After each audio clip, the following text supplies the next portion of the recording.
My friend's violent cop boyfriend kidnapped her and nearly killed me for trying to help her, so I made sure he lost his badge and freedom. 2 years later, he's begging me to help him and understand his side. I'm a tattoo artist and I swear 50% of my customers are complete angels, the sweetest people you'll ever meet. One time I sort of went above and beyond for one of them. Nothing crazy, just spent an extra hour or two helping them figure out how to cover a tattoo connected to a toxic ex, completely free of charge. In a normal workplace, they would just count their blessings and leave, but not this guy.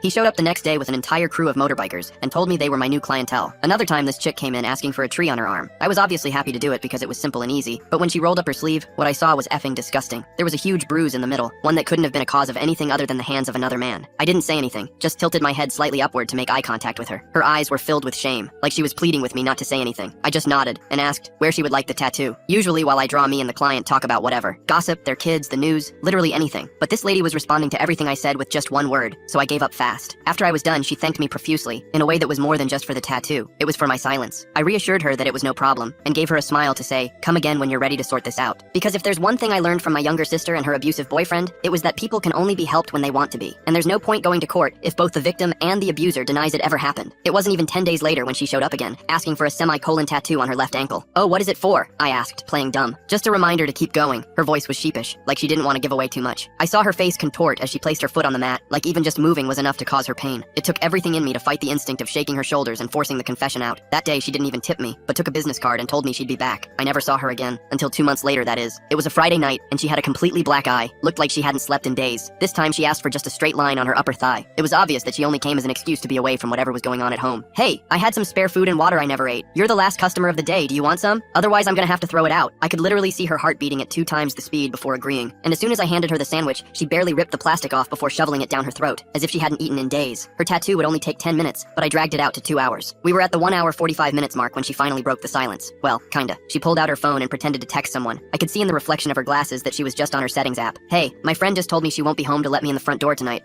Is it cool if actually, you know what? Don't worry about it, never mind. Of course you can stay here. I was actually planning on pulling an all-nighter to work on some stuff. I was lying through my teeth, but she bought it, or pretended to anyway. I could see her trying to hide her excitement, but the corners of her lips were turned up all the way. That night, she slept on the tattoo bed while I pretended to work on my computer. I had just finished another game of League of Legends when I heard her laughing in her sleep. I turned around smiling, but that's when I saw tears streaming down her face. I sat down beside her. Please don't make me go back there. Keep me safe, please. I held her hand and nodded, and suddenly she shot straight up and finally explained what was going on. Her boyfriend was a police officer, and a well-respected one at that. Except when he went home every day, instead of watching TV or drinking a few beers, he'd spend the night wailing on her. He called it their little game. She had nowhere to turn, except for now. I opened my mouth to ask more, but she shook her head. Not tonight, she said quietly, before turning her back and going back to sleep. The next morning there was a knock at the door. It was the police. My heart nearly stopped. I quickly told her to hide in the back room and stay quiet. I took a deep breath and opened the door, trying to look casual in my wrinkled t-shirt from yesterday. 2 cops stood there. One of them I recognized immediately from her phone background. The boyfriend. He was tall, clean cut, with this smile that didn't reach his eyes. The other guy was shorter, older, just standing there looking bored. They both had their hands resting on their belts, too close to their GNs for my comfort. Morning, the boyfriend said, all friendly-like. I'm Officer Mark Reynolds. We're looking for a Jane Wilson. About 5 feet 4 inches, brown hair, probably came in for a tattoo recently. I didn't flinch. Nope, don't know her. I get a lot of clients though. You got a picture? He pulled out his phone and showed me her face. I shook my head. Sorry man, doesn't ring a bell. I kept my face neutral, though my mouth had gone completely dry. Officer Reynolds looked past me, scanning the shop. His eyes lingered on the door to the back room. Mind if we take a look around? Just routine. Actually, I do mind. I've got client privacy to think about and I don't see a warrant. I tried to sound casual, but my heart was pounding so hard I was sure they could hear it. I crossed my arms, blocking the doorway as best I could. The older cop sighed. Come on, Mark. We've checked 3 places already. Let's go. Reynolds kept staring at me, this little smirk on his face, like he knew, like he was just playing along. Sure thing. Sorry to bother you. If you do see her, give us a call, yeah? She's not well. Family's worried. There was something in the way he emphasized family that made my skin crawl. I nodded and closed the door as they left. I watched through the blinds as they got in their car. Reynolds looked back at the shop one more time before they drove away, his eyes meeting mine through the glass. When I went to the back room, I found her curled up in the corner, shaking. He knows I'm here, she whispered. He always knows. You're safe, I told her, not entirely believing it myself. But we need a plan. You can't stay here forever. She nodded, wiping her eyes. I'm Melissa, by the way. I never even told you my name. Tony, I said. And I think we need to be smarter than just hiding you here. That guy's going to come back. And that's exactly what happened, but not in the way I expected. I spent the rest of that day in a state of constant paranoia. Every time the bell above the door jingled, I nearly jumped out of my skin. Melissa stayed in the back room, only coming out when I gave her the all clear. I canceled my appointments for the day, telling clients there was a family emergency. Not entirely a lie, I guess. We need to get you somewhere safer, I told Melissa as I locked up that evening. This is the first place he'll check again. She nodded, staring at her hands. I don't have anywhere to go. My parents live in Florida, and all my friends here are. His friends too. I thought about it for a minute. My buddy Victor owns a cabin about an hour north of here. Uses it for hunting season, but it's empty most of the year. I bet he'd let us use it. I called Victor, making up some story about needing space to work on a big tattoo project. He was cool about it, told me where to find the spare key. I packed some supplies while Melissa gathered her few belongings. We waited until after midnight before sneaking out the back door to my hit-up Honda Civic. The drive was tense. Melissa kept checking the rearview mirror, flinching whenever headlights appeared behind us. course. I took a bunch of random turns, doubling back a few times to make sure we weren't being followed. Probably overkill, but better safe than sorry. The cabin was pretty basic. One bedroom, a small kitchen living area, and a bathroom with a shower that barely worked. But it had electricity and running water, and most importantly, it was hidden down a dirt road with no neighbors for miles. You take the bedroom, I told her. I'll crash on the couch. She looked around nervously. What if he finds us? He won't, I said, trying to sound more confident than I felt. Get some sleep. We'll figure out next steps tomorrow. I barely slept that night, listening for cars on the gravel road. The next morning, I drove back to town to open the shop, leaving Melissa with my old laptop and a burner phone I'd picked up. I told her to stay inside, keep the curtains drawn, and only call me in an emergency. The shop was quiet that day, too quiet. I kept expecting Reynolds to show up again, but he didn't. That almost made me more nervous. Around noon, my buddy Chris from the motorcycle crew stopped by for a touch-up on his sleeve. You look like shit, man, he said as I set up my station. I shrugged. Rough night. Hey, you still work security at the hospital, right? Chris nodded. Going on 5 years now. Why? I hesitated, then decided to trust him. I've got a situation. Friend of mine is trying to get away from an abusive boyfriend. Problem is, the boyfriend's a cop. Chris's face darkened. That's a tough one. Cops protect their own. Yeah, I'm finding that out. Any advice? He thought for a minute while I worked on his tattoo. Documentation. Get everything on record. Photos, recordings, medical reports if possible. And find allies within the system. Not all cops are bad. This guy seems pretty connected, I said. Chris nodded. Then you need to be careful, man. These situations can get ugly fast. After Chris left, I picked up some groceries and supplies before heading back to the cabin. Melissa seemed calmer, had even showered and changed into some clean clothes I'd brought her. I've been thinking, she said as we ate dinner. I need to get my stuff from the apartment. Just some clothes. Important documents. I can't start over with nothing. I shook my head. Too risky. He's probably watching the place. He works night shift this week, she said. He won't be home from 8 p.m. to 8 a.m. We could go tonight. It was a bad idea. I knew it was a bad idea. But she was right. She needed her birth certificate, social security card, all that stuff. So against my better judgment, I agreed. We drove back to town around 10 p.m. Her apartment was in a decent complex not far from my shop. She directed me to park a block away just in case. I'll be quick, she promised. 15 minutes, tops. I insisted on coming with her. No way was I letting her go in alone. We used her key to get into the building, then took the stairs to the 3rd floor. The hallway was empty, quiet except for a TV blaring from someone else's apartment. Her hands shook as she unlocked the door. The apartment was neat, almost sterile, everything in its place. I followed her inside, feeling like an intruder. I'll grab my documents from the office, she whispered. Can you get my medication from the bathroom? It's the prescription bottle on the counter. I nodded and headed to the bathroom while she went to what I assumed was the home office. The bathroom was spotless, like something from a magazine. I found the prescription bottle, antidepressants, and pocketed it. That's when I heard the front door open. My blood turned to ice. I heard a man's voice, Reynolds, talking to someone, then Melissa's voice, high and nervous. I pressed myself against the wall, heart pounding. I was trapped. I told you I'd be back for my things, Melissa was saying. You're supposed to be at work. Called in sick, Reynolds replied, his voice casual. Who's here with you, Mel? I saw 2 people come up. I looked around frantically. The bathroom window was small, but I might be able to squeeze through. It opened onto a fire escape. I started to slide it open as quietly as possible. No one's with me, Melissa said. You're being paranoid again. Don't lie to me. His voice changed, became harder. I heard something crash, then Melissa cried out. That did it. I abandoned the window and burst out of the bathroom. Reynolds was standing in the living room, gripping Melissa's arm. He spun around when he saw me, surprise flashing across his face before settling into a cold smile. Well,